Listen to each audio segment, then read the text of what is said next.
Thank you. The next song, it's a new song I just wrote recently. It's a song called I've Got Mine. So if I mess up a bit, it's only because it's the first time I've performed it live. So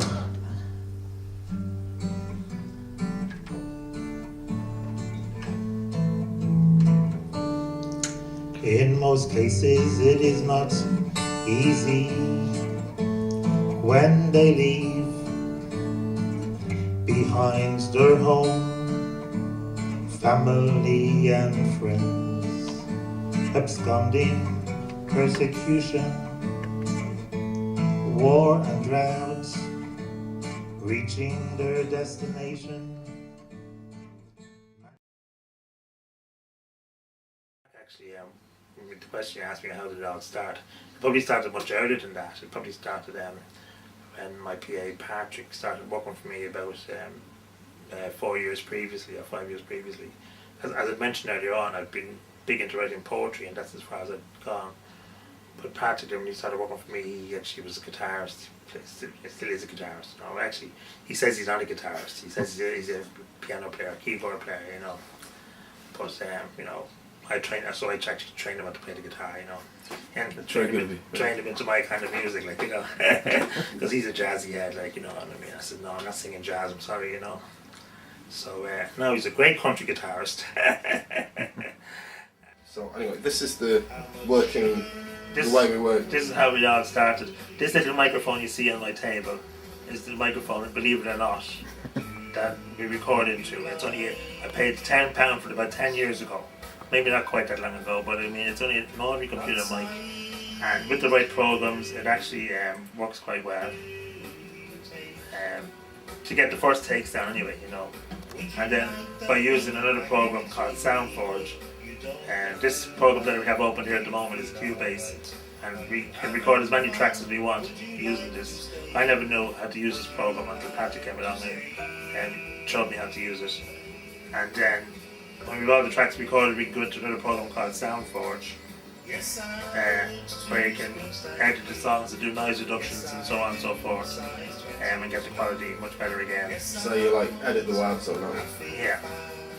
And as I said, this little microphone on my desk here, basically Patrick plays the guitar into that, get the melody together first, and then I'd come along and I'd sing the words into it afterwards, and we just keep working on it until such time that we're both happy with it.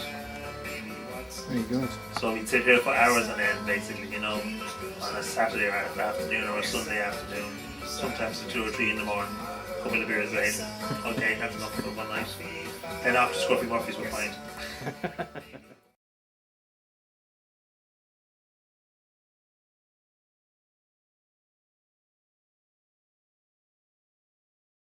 Well, the whole album idea came about when I was in work one day, and I saw this advertisement on the notice board in work from the Arts and Disability Forum in Belfast. They had an ad for funding for artists with disability. So I said I'd give it a go. I mean, didn't really take it seriously at the time. It was a grant for £5,000 sterling up for grabs. So I said, sure, give it a go, and the closing day was about 2 weeks later, so it was mad work for the next 2 weeks. Basically, I just came home and I applied for the application form. I got the application over email and didn't have my first draft, thinking it was, that's grand, it was being very basic, and I emailed it back to them, and she emailed me back, oh, you have to go a bit more detailed in ABC and then my God. So I was up to 2 or 3 o'clock, about 3 or 4 nights before the deadline, getting the submission together, put a lot of work into it and sent it off and thought no more of it, and I said, sure, I'll forget it. Probably won't get it anyway, so. And then, about a month later, I got a phone call to say that I was successful with my application, and I believe I was the second person ever to get the highest, the maximum grant. So my immediate reaction was, oh my God, shit, what is this good or is this bad?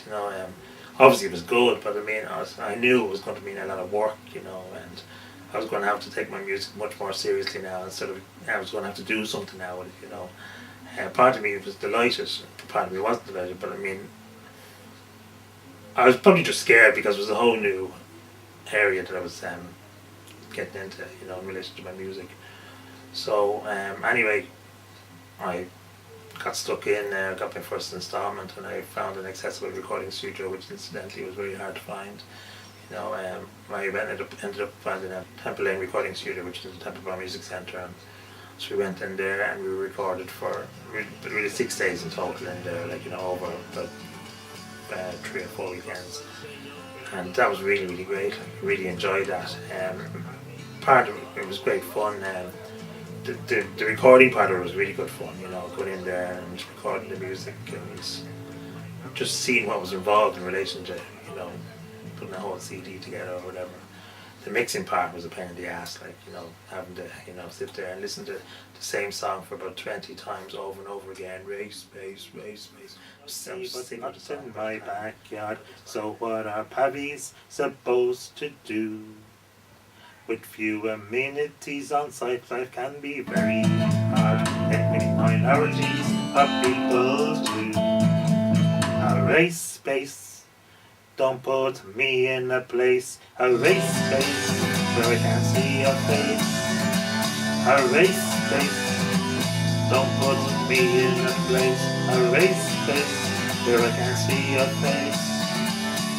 Nothing special, just uniform status is what we would all like to hold, without bother or commotion or without fuss, unhindered a choice not told. A race space, don't put me in a place. A race space where I can't see your face.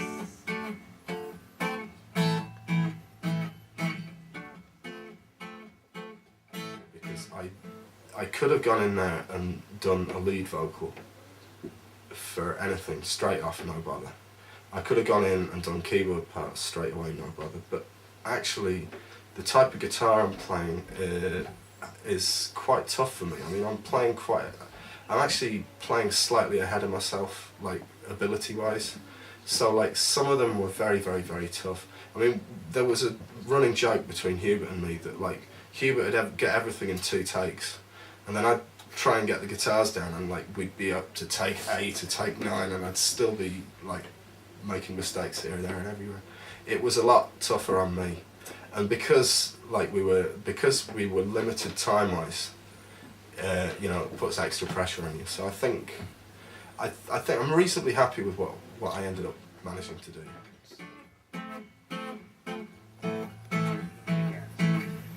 This is our second session. We were here all day yesterday and we've been here since 11 o'clock this morning. We're doing all day today. We're doing 2 weekends time again. We'll be here all weekend again. So what's this, 4 days basically again? 4 days recording, and then maybe I have to arrange a date then for mixing, which will be another 2 sessions again. But that's all the recording done. It's basically just getting all the levels, Right. you know, together and so on and so forth. So seemingly that's supposed to be the most tedious part, and it's both the most boring part as well. Because we're not singing, we're just playing and mixing. Mix around. Excellent. Push back. Now let's put the bass line. So what are you actually doing there now? The version that's of the Cubase at home, and I'm kind of recording them all so we can put them into the multi-track. These are the ones you did yourselves, Yeah. was it, before you So came? these are the ones we've done at home There you go. that we're playing along to. We're colored squeeze and cultures. We do that a lot.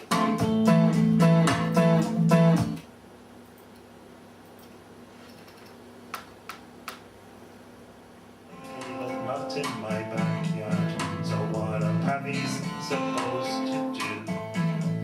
With few amenities on site, life can be very hard. Ethnic minorities of people too. A race.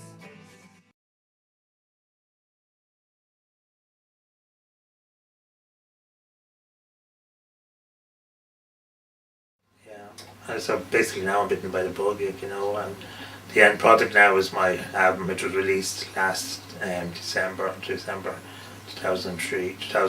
I named it Look Deeper. I had it launch in December in the Temple Bar Music Centre. It was attended by about 70 or 80 people. So went really well.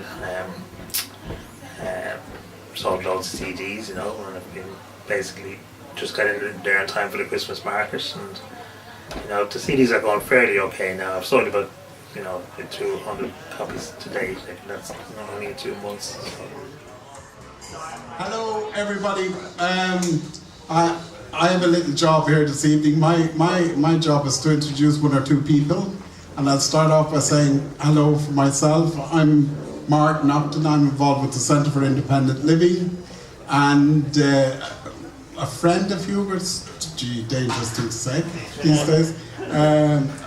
I'm his younger twin, is that it?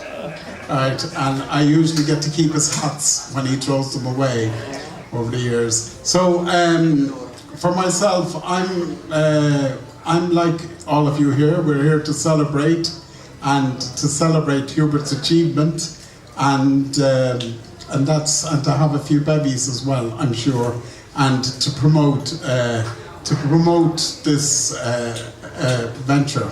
So I'm going to call now on Donald Tolan, and he's going to do the business. Are you officially launching, Donald?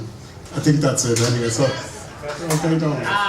I'm very pleased to be here, and I'm very glad that Hubert has got to this stage in his career. And I know he's already thinking about the difficult second album, and I listened to the music over the past week, and what's incredible, knowing Hubert over the years, there comes a certain stage in the evening where people would ask him to sing, and certain songs would ring out as being favourites. And what's wonderful about this album is that it has a collection of Hubert's own work in terms of his ideas and thoughts and issues, and which is a rarity in terms of music and song nowadays, and that there is somebody's passion and ideas about things that he feels strongly about is reflected in this, as well as the songs that Hubert will no doubt continue to be called on at certain stages in the evening to sing. It's really an incredible collection in terms of the diversity of songs that are there. An honour and a privilege to be associated with this launch. He's asked me to read out some messages for some people who couldn't be here. And this is one from someone called Christy Moore. And it says, I'm not going to read it in a mimicky Christy voice, I'll read it from Christy as written. Some years ago, Hubert and me set up at CIL a workshop, and a gang of us worked on a bunch of songs together, and what I remember most, apart from the songs, is the great crack we had. I heard beautiful words too, and made solid friendships. I wish I could be there today to renew those friendships and to be at the launch of Look Deeper. I know this album was spawned that Saturday morning when Bono joined us for a few songs, and I could see Hubert thinking to himself, Jesus, sure I could sing as good as that fella. Well, here's the result. I look forward to seeing you again soon, and don't be trying to drink the gaff dry and ride on. That's from Christy. Here is one that I will do as a mimic. This is from Senator David Norris. Well, I congratulate Hubert McCormack on the production of his CD. He is a courageous, articulate man who gives a voice to the disabled. With every best wishes, David Norris. And I know that David would indeed have liked to have been here tonight, but Hubert has many of his friends surrounding him, and I think you all will join with me in congratulating him. And you don't want to hear more talk, you actually want to hear some songs. Hubert. Thank you.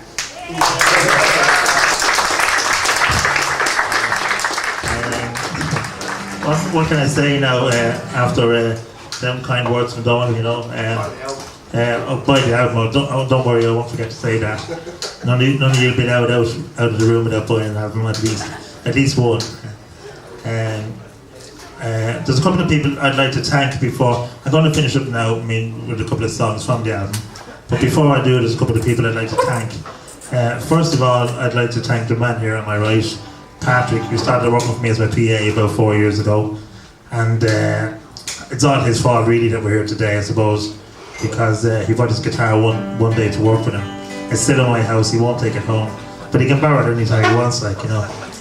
So thanks a million, Patrick, for all your help in relation to getting me started and so on and so forth. It didn't take that much blush. I'd also like to thank the Arts Council who funded the production costs of my CD. Without that, I definitely wouldn't have done it all. So, and then also to CIL and MDI for additional sponsorship and support along the way. So that's all the boring stuff out of the way. I'm going to sing a couple of songs now from the album. So before I do, get a drink of water. It's a song called Looks. Build a body, what does it matter? Shape or size, should it really set the tone? Some people believe we spoil the landscape. Our days so blind with a limited intake. At the first glance it is this that they see.